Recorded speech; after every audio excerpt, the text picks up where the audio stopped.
നമസ്കാരം. നമസ്കാരം. CPM സംസ്ഥാന സമ്മേളനം ഇപ്പോൾ കൊല്ലത്ത് നടക്കുകയാണ്. സുഹൃത്ത്, ഇന്നിപ്പോൾ ലോക വനിതാ ദിനം കൂടിയാണ്. അതെ. ഈ അവസരത്തിൽ നമുക്കെല്ലാം സന്തോഷം പകരുന്ന ഒരു കേരളത്തിനൊന്നാകെ ആവേശം പകരുന്ന ഒരു സൂചനയാണ് ഈ സംസ്ഥാന സമ്മേളനത്തിൻ്റെ അതിനോടനുബന്ധിച്ച് വന്നിരിക്കുന്നത്. അതെ അതെ. അതായത് KK ശൈലജ പറഞ്ഞിരിക്കുന്നു, അധികം താമസിയാതെ തന്നെ കേരളത്തിനൊരു വനിതാ മുഖ്യമന്ത്രി ഉണ്ടാകുമെന്ന്. ഇത് ഈ സമ്മേളനത്തിൻ്റെ പശ്ചാത്തലത്തിൽ പറയുമ്പോൾ തീർച്ചയായും അതൊരു ആവേശം പകരുന്ന വാർത്തയാണോ? തീർച്ചയായിട്ടും ആവേശം പകരും. പക്ഷേ ഇതിനോട് മറ്റു നേതാക്കന്മാരും പ്രതികരിച്ച് കണ്ടില്ല, അല്ലെങ്കിൽ അവരെ പിന്തുണച്ച് കണ്ടില്ല. ഇവിടെ വനിതാ മുഖ്യമന്ത്രി എന്ന് പറഞ്ഞ് പണ്ട് കാലത്ത് KR ഗൗരിയമ്മ, കേരം തിങ്ങും കേരളനാട് KR ഗൗരി ഭരിച്ചിടും എന്ന് പറയുന്നൊരു മുദ്രാവാക്യം ഓർമ്മയില്ലേ? അതിനുശേഷം ശ്രീമതി സുശീല ഗോപാൽ മുഖ്യമന്ത്രിയാകും എന്നൊരു ധ്വനി ഒരിടത്ത് കേട്ടു. അതിനുശേഷം 2016 സർക്കാരിന് ശേഷം വീണ്ടും LDF അധികാരത്തിൽ വന്നാൽ KK ശൈലജ തന്നെ മുഖ്യമന്ത്രിയാകാനുള്ള സാധ്യതയുണ്ട്. അന്ന് AK ബാലനായിരുന്നു സീനിയർ, പക്ഷേ KK ശൈലജ തന്നെ മുഖ്യമന്ത്രിയാകും എന്നൊരു ധ്വനി കേട്ടു. അതോടുകൂടി അന്ന് കോവിഡ് സമയത്ത് 6 മണിക്കൊരു തള്ളുണ്ടായിരുന്നു. ഈ 6 മണി തള്ളിൽ ശൈലജയെ അങ്ങോട്ട് മാറ്റിയിരുത്തിയിട്ട് മുഖ്യമന്ത്രി തന്നെ തള്ളങ്ങ് ഏറ്റെടുത്തു. അന്ന് തത്വമയ്ക്ക് തന്നെ വേണ്ടി ഈ തള്ള് എല്ലാ ദിവസവും റിപ്പോർട്ട് ചെയ്തത് ഞാൻ വ്യക്തമായിട്ട് കണ്ടതാണ്. ഇവരെ ഒരു മൂലയ്ക്ക് മാസ്കും ഇട്ടിരുത്തി ഇവർ അവിടെ ഒരു പ്രതിഷ്ഠ പോലെ ഇരിക്കുന്നു, മുഖ്യമന്ത്രി കാര്യങ്ങൾ പറയുന്നു. അത് ഇവരുടെ ജനപ്രീതി, അതായത് ടീച്ചറമ്മ ഉറങ്ങിയിട്ടില്ല എന്നൊക്കെ പറഞ്ഞ് KU ജനീഷ് കുമാറിൻ്റെ ഒരു പ്രസ്താവനയൊക്കെയുണ്ട്. അപ്പോൾ ടീച്ചറമ്മ എന്ന് പറഞ്ഞ് വലിയ തോതിൽ ഒരു ജനകീയ പിന്തുണ, പ്രത്യേകിച്ചും സ്ത്രീകളുടേതടക്കമുള്ള ജനകീയ പിന്തുണ ശൈലജ ടീച്ചർക്ക് കിട്ടി തുടങ്ങിയ പിറ്റേ ദിവസം മുതലാണ് ഇവരെ ഒതുക്കിയത്. ഇനിയും അങ്ങനെയുള്ള ഒതുക്കുകളൊക്കെ തന്നെ നടക്കുകയുള്ളൂ എന്നുള്ളതാണ് മനസ്സിലാകുന്നത്. കാരണം മട്ടന്നൂരിൽ നിന്ന് 63,000-ൽ പരം വോട്ടുകൾക്ക്, കേരളത്തിലെ ഏറ്റവും വലിയ ഭൂരിപക്ഷമാണ്, എന്നിട്ടും അവർക്ക് വീണ്ടും ഒരു മന്ത്രിസ്ഥാനം കൊടുക്കുകയോ അവരെ മന്ത്രിസഭയിൽ ഉൾപ്പെടുത്താൻ ശ്രമിക്കുകയോ അല്ലെങ്കിൽ അത്തരത്തിലൊരു പ്രാധാന്യം KK ശൈലജയ്ക്ക് കൊടുത്തില്ല എന്നത് യാഥാർത്ഥ്യമാണ്. സ്ത്രീകൾക്ക് ഒരു പ്രാതിനിധ്യവും കൊടുക്കാത്ത, അല്ലെങ്കിൽ ഒരു തരത്തിലുള്ള പരിഗണനയും കൊടുക്കാത്ത ഒരു പാർട്ടി എന്നുള്ള നിലയ്ക്കാണ് CPM അറിയപ്പെടുന്നത്. 1-2 ഏതെങ്കിലും മെമ്പർമാരോ ഏരിയ സെക്രട്ടറിമാരോ അല്ലെങ്കിൽ ഏരിയ കമ്മിറ്റി അംഗങ്ങളോ ബ്രാഞ്ച് കമ്മിറ്റി അംഗങ്ങളോ ഉണ്ട് എന്നുള്ളതല്ലാതെ, ഇപ്പം PBയിൽ സ്ത്രീ അംഗങ്ങളില്ല എന്ന് പറയുന്നു, അത് PBയുടെ കാര്യം എന്നവർക്ക് പറയാം. പക്ഷേ സ്ത്രീകൾക്ക് പ്രത്യേകിച്ച് യാതൊരു തരത്തിലുള്ള പ്രാതിനിധ്യവും പരിഗണനയും അവർ നൽകുന്നില്ല എന്നുള്ളതിൻ്റെ ഏറ്റവും പ്രകടമായ തെളിവാണ് ഈ അടുത്ത ദിവസങ്ങളിൽ നടക്കുന്ന ആയിരക്കണക്കിന് ആശാവർക്കർമാരുടെ സമരം. കൈക്കുഞ്ഞുങ്ങളെപ്പോലും വീട്ടിലിട്ടിട്ട് പട്ടിണി കിടന്നും ഈ ആശാവർക്കർമാർ സമരം ചെയ്യുമ്പോൾ അവരെ വെല്ലുവിളിച്ചുകൊണ്ട്, അവർക്ക് ഒരു ആനുകൂല്യവും കൊടുക്കാതെ എല്ലാം കേന്ദ്രത്തിൻ്റെ തലയിൽ ചാരി വെച്ചുകൊണ്ട് പച്ചക്കള്ളം പറഞ്ഞുകൊണ്ട് അവരെ ഒരു തരത്തിലും അംഗീകരിക്കില്ല എന്ന നിലപാടാണ് സ്ത്രീ കൂടിയായ ഒരു മന്ത്രി സ്വീകരിച്ചിരിക്കുന്നത് എന്നതാണ് മറ്റൊരു കാര്യം. അപ്പം സ്ത്രീപക്ഷ നിലപാട് പറയാൻ മാത്രം കൊള്ളും, അതൊന്നും പ്രാവർത്തികമാക്കാൻ ഈ പാർട്ടിക്ക് ഇതുവരെ കഴിഞ്ഞിട്ടില്ല. ഇനി അങ്ങോട്ട് കഴിയും എന്നും തോന്നുന്നില്ല. കുമാർജി പറഞ്ഞതുപോലെ ഇത് കേൾക്കുമ്പോൾ ആവേശം തോന്നും, പക്ഷേ ഇത് പ്രാവർത്തികമാകണമെങ്കിൽ ഇത്തിരി പാടാണ്. ഗൗരിയമ്മ ഏതാണ്ട് അന്നത്തെ രാഷ്ട്രീയ സാഹചര്യം അനുസരിച്ച് ഏതാണ്ട് മുഖ്യമന്ത്രി ആയതാണ്. പക്ഷെ അവിടെ നിന്നും ഒരു വെട്ടിമാറ്റലുണ്ടായിരിക്കും. അതെ, അവിടെ നിന്ന് വെട്ടിമാറ്റലുണ്ടായി. അതെ, ആ രീതിയിൽ തന്നെയാണ് ശൈലജ ടീച്ചറുടെ ഒരു ജനപ്രീതി തുടക്കത്തിൽ തന്നെ വെട്ടിമാറ്റുന്നു. അതെ, ഇപ്പോൾ ഈ സംസ്ഥാന സമ്മേളനത്തോടനുബന്ധിച്ച് എന്തായാലും ഈ ഒരു സർക്കാരിനെതിരെ ഒരു ഭരണവിരുദ്ധ വികാരം ഉണ്ട് എന്ന കാര്യത്തിൽ തർക്കമില്ല. അത് CPM അംഗീകരിക്കുന്നുണ്ട്. അതെ, ഈ ഭരണവിരുദ്ധ വികാരത്തെ തടഞ്ഞു നിർത്തുന്നതിനുള്ള, അല്ലെങ്കിൽ അതിനെ ഓവർകം ചെയ്യുന്നതിനുള്ള പൊടിക്കൈകളാണോ ഇതൊക്കെ? കാരണം പിണറായി ആയേക്കില്ല എന്നൊരു സൂചന കഴിഞ്ഞ ദിവസം നൽകി. എന്ന് പറഞ്ഞാൽ പിണറായി മാറിയാൽ ഈ അഭിപ്രായ വ്യത്യാസം പറഞ്ഞു നിൽക്കുന്നവരെ കൂടി അകത്തേക്ക് എടുക്കാം. ഇനിയിപ്പോൾ വനിത എന്നൊരു പ്രകാശം കൂടി കാണിച്ച് അവരെയും കൂടി അകത്തേക്ക് എടുക്കാനുള്ള ഒരു തന്ത്രമാണോ ഇത്? ഇതൊരു രാഷ്ട്രീയ തന്ത്രമായിട്ട് തന്നെ നമുക്ക് കാണേണ്ടി വരും. കാരണം ഇതൊക്കെ എല്ലാം CPMൻ്റെ എല്ലാ പരിപാടിയും ജനങ്ങളുടെ കണ്ണിൽ പൊടിയിട്ടുകൊണ്ടുള്ള, അല്ലെങ്കിൽ പ്രവർത്തകരുടെ കണ്ണിലടക്കം പൊടിയിട്ടുകൊണ്ടുള്ള പരിപാടിയാണ് നടത്തുന്നത്. എല്ലാത്തിലും ഇന്നൊന്ന് പറയും, നാളെ മറ്റൊന്ന് മാറ്റി പറയും. എല്ലാത്തിലും ഒരു അഭിപ്രായ സ്വാതന്ത്ര്യം ഒക്കെ ഈ പറഞ്ഞു നടക്കാം എന്നുള്ളതല്ലാതെ സത്യം പറഞ്ഞാൽ CPMനകത്ത് ഒരു അഭിപ്രായ സ്വാതന്ത്ര്യം ഒരു നേതാവിനും ഇല്ല എന്നുള്ളതാണ് സത്യം. ശരിക്കും ഒരു പിണറായിസമാണ് അവിടെ നടക്കുന്നത്. പിണറായിയുടെ പിന്നിൽ പലരുണ്ടായിരിക്കും, പക്ഷേ ഇവിടെ സാധാരണ പ്രവർത്തകർക്ക് പോലും അല്ലെങ്കിൽ നേതാക്കന്മാർക്ക് പോലും അഭിപ്രായ സ്വാതന്ത്ര്യമില്ല, പുരുഷന്മാർക്ക് പോലും. പിന്നെ സ്ത്രീക്കുണ്ടാവുമോ? ഒന്നുമില്ല. ഇതുപോലെ ഒതുക്കപ്പെട്ട എത്രയോ നേതാക്കളുണ്ട്. CS സുജാത എന്ന് പറയുന്ന പഴയ ഒരു ആലപ്പുഴ MP കുറിച്ച് കേട്ടിട്ടില്ലേ? അവരെക്കുറിച്ച് നമ്മളിപ്പോൾ കേൾക്കാറ് തന്നെയില്ല. അതെ. ചാനൽ ചർച്ചകളിലൊക്കെ ഇടയ്ക്ക് ഉണ്ടായിരുന്നു, ഇപ്പോൾ അവരെ കാണുന്നത് തന്നെയില്ല. അവർ ഈ പറഞ്ഞ പോലെ അടിച്ചു കയറി വരികയായിരുന്നു. അതെ, അടിച്ചു കയറി വരികയായിരുന്നു. അതുപോലെ തന്നെ യു പ്രതിഭ MLA-ക്കെതിരെ ഒരു വലിയ ഗ്രൂപ്പ് നിലകൊള്ളുന്നുണ്ട് ഇപ്പോഴും. കാരണം അവർ കായംകുളം MLA ആണ്. അപ്പോൾ അവരുടെ ഈ മകൻ്റെ വിഷയമായിട്ട് ബന്ധപ്പെട്ട് കേസൊക്കെ വന്നപ്പോഴത്തേക്കും പാർട്ടി സഖാക്കൾ തന്നെ അവരെ വളഞ്ഞിട്ട് ആക്രമിക്കുന്ന പല ഈ സോഷ്യൽ മീഡിയ ക്യാമ്പയിനുകൾ CPM-ൻ്റെ നേതൃത്വത്തിൽ നടന്നു. അതായത് വനിതകളെ മുഖ്യധാരയിലേക്ക് എത്തിക്കാനായിട്ട് ഒരു തരത്തിലുള്ള നടപടിയും CPM സ്വീകരിക്കില്ല. ഇനി ആരെങ്കിലും കടന്നു വന്നാൽ തന്നെ അവരെ ഒതുക്കുന്ന ഒരു നിലപാടാണ് സ്വീകരിച്ചു വരുന്നത്. അതിൽ നിന്ന് അല്പം വ്യത്യസ്തമായിട്ട് എന്തെങ്കിലും വന്നിട്ടുണ്ടെങ്കിൽ അത് PK ശ്രീമതിക്ക് മാത്രമാണ്. അത് EP ജയരാജൻ്റെയും അങ്ങനെ വേണ്ടപ്പെട്ടവരുടെയൊക്കെ ബന്ധുവാണ് PK ശ്രീമതി.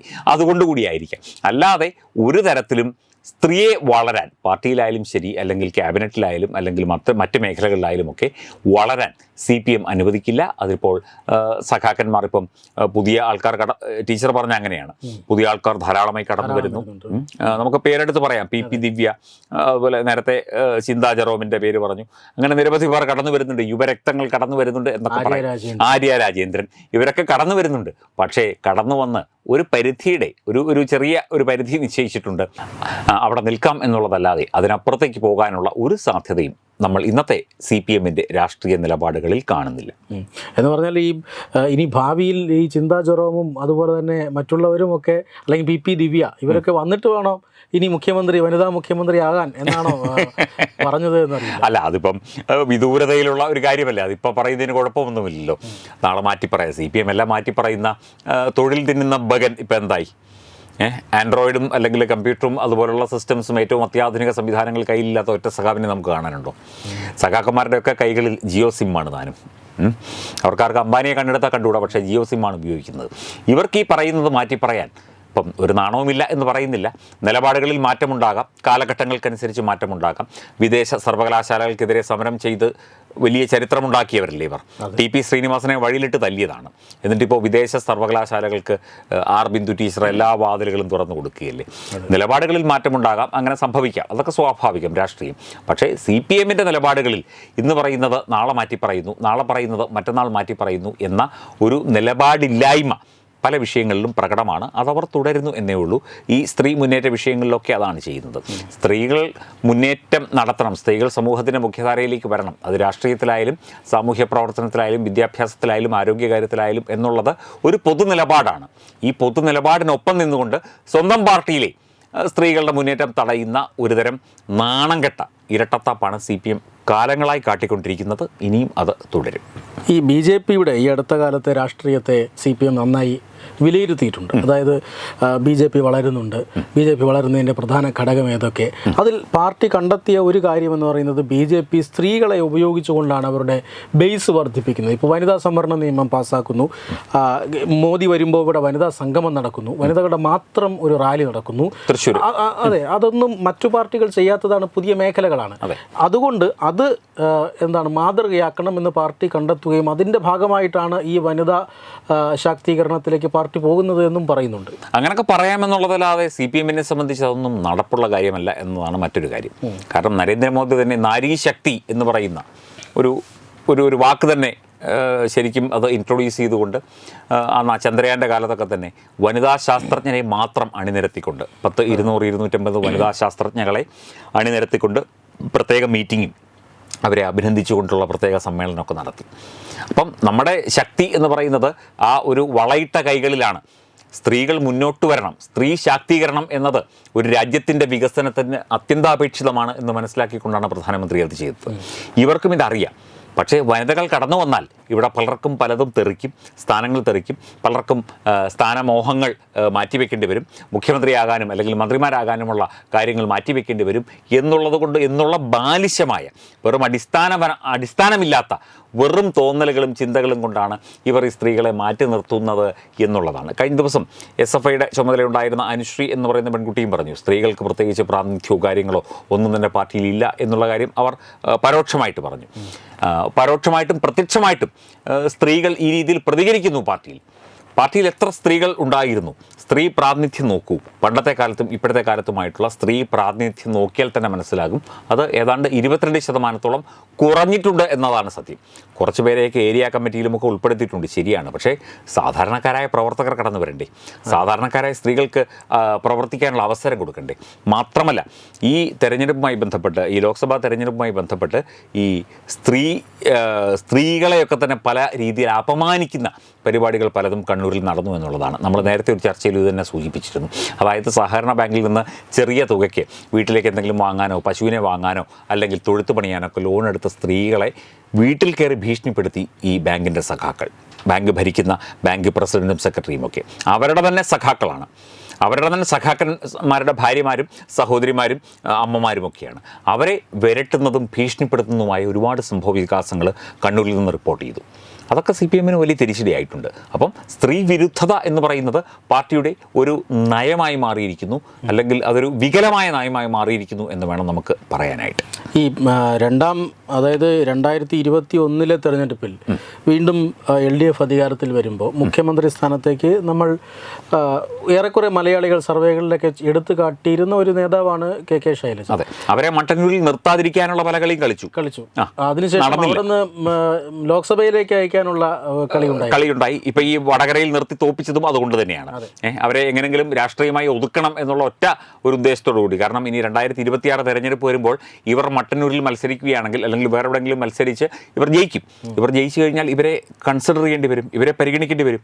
അതുകൊണ്ടാണ് ഇവരെ വടകരയിൽ നിർത്താനും അതുപോലെ തന്നെ ഇപ്പം തോപ്പിക്കുന്നത് ജയിപ്പിക്കുന്ന രണ്ടാമത്തെ കാര്യം. എന്നാൽ പോലും അവർ എങ്ങനെ MP ആയി പോവുകയാണെങ്കിൽ അങ്ങ് പൊക്കോട്ടെ എന്ന് കരുതിയാണ്. അപ്പം ആ രീതിയിലാണ് ഇവിടെ കളികൾ നടക്കുന്നത്. പക്ഷെ അങ്ങനെയുള്ള ഒരു വനിതാ നേതാവ് തന്നെ പാർട്ടിയിൽ ഭാവിയിൽ വനിതാ മുഖ്യമന്ത്രിമാരുണ്ടാകും എന്ന് പറഞ്ഞാൽ ഇപ്പോഴെങ്ങും പ്രതീക്ഷയില്ല എന്നാണോ? ധാരാളം പിള്ളേർ വരുന്നുണ്ട് എന്നൊരു വാക്കുകൂടി പറയുമ്പോൾ ഈ പറയുന്ന PP ദിവ്യയുടെയും അല്ലെങ്കിൽ ചിന്താ ജെറോമിൻ്റെയും ആര്യ രാജേന്ദ്രൻ്റെയും ഒക്കെ കാലത്ത് മാത്രമേ പാർട്ടിക്ക് മുഖ്യമന്ത്രിയെ ലഭിക്കുകയുള്ളൂ, വനിതാ മുഖ്യമന്ത്രിയെ ഒരു 20 കൊല്ലം കഴിഞ്ഞ് ആലോചിച്ചാൽ മതി എന്നുള്ള ധാരണയായിരിക്കാം. അത് അവർ അപഹാസ്യ രൂപേണ പറഞ്ഞതാണോ എന്ന് നമുക്കറിയില്ല. എന്നാൽ പോലും ഉടനെങ്ങും ഒരു വനിതാ മുഖ്യമന്ത്രിയെ ലഭിക്കാനുള്ള സാധ്യത CPM അല്ലെങ്കിൽ ഇടതുപക്ഷത്തിന് ഇല്ല എന്ന് തന്നെയാണ് നമുക്ക് രാഷ്ട്രീയമായി മനസ്സിലാക്കുന്നത്. രാഷ്ട്രീയ വിദ്യാർത്ഥികൾ എന്നുള്ള നിലയ്ക്ക് ഞങ്ങൾക്കും മനസ്സിലാകുന്നത് തന്നെയാണ്. കാരണം കഴിഞ്ഞ കുറേ കാലമായി കേരളത്തിലെ രാഷ്ട്രീയ സാഹചര്യങ്ങളൊക്കെ അത്യാവശ്യം മനസ്സിലാക്കുകയും പഠിക്കുകയും ഒക്കെ ചെയ്ത സ്ഥിതിക്കും CPM കുറിച്ച് കൂടുതൽ കാര്യങ്ങൾ മനസ്സിലാക്കിയ സ്ഥിതിക്കുമൊക്കെ തന്നെ ഉടൻ തന്നെ ഒരു വനിതാ മുഖ്യമന്ത്രി വരാനുള്ള സാധ്യത കുറവാണ്. PP ദിവ്യയ്ക്കും അതുപോലെ ചിന്താ ജെറോമിനുമൊക്കെ ഒരു 20 വർഷം കഴിയുമ്പോൾ മുഖ്യമന്ത്രിയാകാനുള്ള സാധ്യത ഉണ്ടോ എന്നുള്ള കാര്യത്തെക്കുറിച്ച് KK ശൈലജ ഇപ്പോൾ പറയേണ്ട കാര്യമുണ്ടോ എന്നതും നമ്മൾ പരിഗണിക്കേണ്ട വിഷയമാണ്. എന്തായാലും ഉടൻ തന്നെ ഒരു മുഖ്യമന്ത്രി, വനിതാ മുഖ്യമന്ത്രി CPM അല്ലെങ്കിൽ ഇടതുപക്ഷത്തിനോ ഉണ്ടാകും എന്ന് തോന്നുന്നില്ല. എന്തായാലും പുരോഗമനവും നവോത്ഥാനവും ഒക്കെ പറയാനും പ്രസംഗിക്കാനും ഒക്കെ എളുപ്പമാണ്. പക്ഷേ അതെ, വനിതാ ദിനത്തിൽ പോസ്റ്റർ ഒട്ടിക്കാനും സമൂഹ മാധ്യമത്തിൽ പോസ്റ്റ് ഇടാനും അതുപോലെ വനിതകളെ നിരത്തി നിർത്തി കീജൈ വിളിക്കാനും ഇൻകിലാബ് വിളിക്കാനും ഒക്കെ പറ്റും. പക്ഷേ അവരെ സമൂഹത്തിൻ്റെ അല്ലെങ്കിൽ രാഷ്ട്രീയ സിദ്ധാന്തങ്ങളുടെയൊക്കെ മുഖ്യധാരയിലേക്ക് കൊണ്ടുവരിക എന്ന് പറഞ്ഞാൽ അത് CPM സംബന്ധിച്ച് അത് അത്ര എളുപ്പം നടക്കുന്നൊരു കാര്യമല്ല. അവർ ചെയ്യില്ല, അതാണ് സത്യം. യഥാർത്ഥത്തിൽ ഇതൊക്കെ പ്രയോഗത്തിൽ വരുത്തുക എന്ന പാർട്ടിയാണ് സത്യത്തിൽ നവോത്ഥാന പാർട്ടി എന്ന പേരിന് അർഹനാണ്. അതെ, പറയുന്ന കാര്യം പ്രവർത്തിക്കുക എന്നുള്ളത് തന്നെയാണല്ലോ. പറയാൻ ആർക്കും പറ്റും, പക്ഷേ അത് പ്രാവർത്തികമാക്കുക എന്ന് പറഞ്ഞാലാണ് അതിൻ്റെ ബുദ്ധിമുട്ട് ഉള്ളത്. അവർക്ക് എന്ത് ബുദ്ധിമുട്ടാണ് ഇതിന് പിന്നിൽ എന്ന് നമുക്കറിയില്ല. ഇതുപോലെ തന്നെ സ്ഥാനം മോഹങ്ങളും മറ്റു കാര്യങ്ങളും ഒക്കെ തന്നെ മനസ്സിൽ നിൽക്കുന്നതുകൊണ്ടാണോ എന്ന് നമുക്കറിയില്ല. എന്തായാലും ശൈലജ ടീച്ചർക്ക് ഉടൻ തന്നെ മുഖ്യമന്ത്രിയാകാനുള്ള ഒരു സാധ്യത ഉണ്ടാവും എന്ന് ഇപ്പോൾ തോന്നുന്നില്ല. ഈ ഒരു വർത്തമാനകാല രാഷ്ട്രീയ സാഹചര്യം വെച്ച് നോക്കുകയാണെങ്കിൽ തോന്നുന്നില്ല. അതെ, നമസ്കാരം. നമസ്കാരം. Edubix online executive education, focus physiotherapy centre Pattom, Unnat engineering Gujarat, തീർത്ഥയാത്ര.com